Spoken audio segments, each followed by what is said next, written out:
জাতীয় নির্বাচনের তফসিল ঘোষণার দোরগোড়ায় দেশ, তবুও ঠিক সময়ে ভোট হওয়া নিয়ে অনাস্থা আছে জনমনে। আবার কোনো কোনো রাজনৈতিক দলও অসন্তুষ্ট লেভেল প্লেইং ফিল্ড নিয়ে।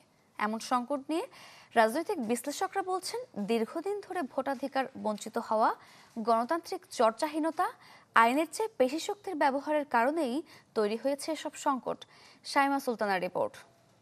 বিজলি কেবলসের স্কিন কোটেড ইনসুলেশন আগুন প্রতিরোধী। বিজলি কেবলস, নিরাপদ আজীবন।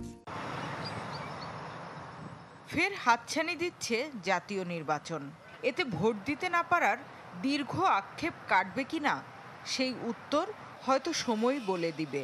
তবে ঘোষিত সময়েই নির্বাচন হবে কিনা সেই প্রশ্নে হয়তো কিন্তুর মতো অব্যয় এখনো রয়ে গেছে কারো কারো মনে। আবার বদলি পদায়নে রাজনৈতিক বিবেচনার অভিযোগ, পেশি শক্তির ব্যবহার, হেট স্পিচ কিংবা হুমকি ধমকি ছড়ানো, অবৈধ অস্ত্র উদ্ধারের হার কম থাকা, আইনশৃঙ্খলা পরিস্থিতির নাজুক দশা সাধারণকেই কেবল নয়, রাজনৈতিক দলগুলোকেও ভাবাচ্ছে লেভেল প্লেইং ফিল্ড নিয়ে। এককভাবে নির্বাচন এই রাজনৈতিক বিশ্লেষক বলেন, নির্বাচন আয়োজনে দীর্ঘসূত্রতা, সরকার ও আইন শৃঙ্খলার দুর্বলতাই রাজনৈতিক সংকটে আরো ঘি ঢেলেছে, তৈরি করেছে অনাস্থা। নির্বাচন কেউ কেউ পিছাতে যাচ্ছে, কেউ কেউ নির্বাচন না দিয়েই অনেকদিন চালিয়ে নিতে চাচ্ছে, এরকম একটা ব্যাপার কিন্তু ঘটেছে আগে।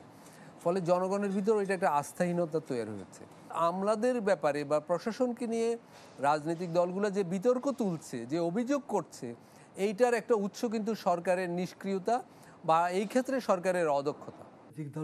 রাষ্ট্রচিন্তক ও লেখক আবুল কাশেম ফজলুল হক বলেন, রাজনৈতিক পরিশুদ্ধতা ও মনস্তাত্ত্বিক পরিবর্তন না হলে শুধু ভোট বা নির্বাচনই মানুষের মনে না পাওয়ার হতাশা ঘোচাতে পারবে না।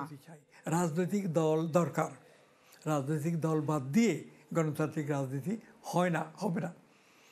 আর রাজনৈতিক নেতা দরকার, রাজনৈতিক নেতা ছাড়া নানান কৌশলে যারা নেতা হয় তাদের দিয়ে পৃথিবীর কোনো রাষ্ট্রে গণতন্ত্রের দিকে যাত্রা হয়নি। বলেন, যোগ্য নেতৃত্ব ও বিদেশ বিমুখতা সুস্থ গণতান্ত্রিক ধারাবাহিকতাই ঘোচাতে পারে বিরাজমান রাজনৈতিক সংকট। শামিমা সুলতানা, চ্যানেল 24, ঢাকা।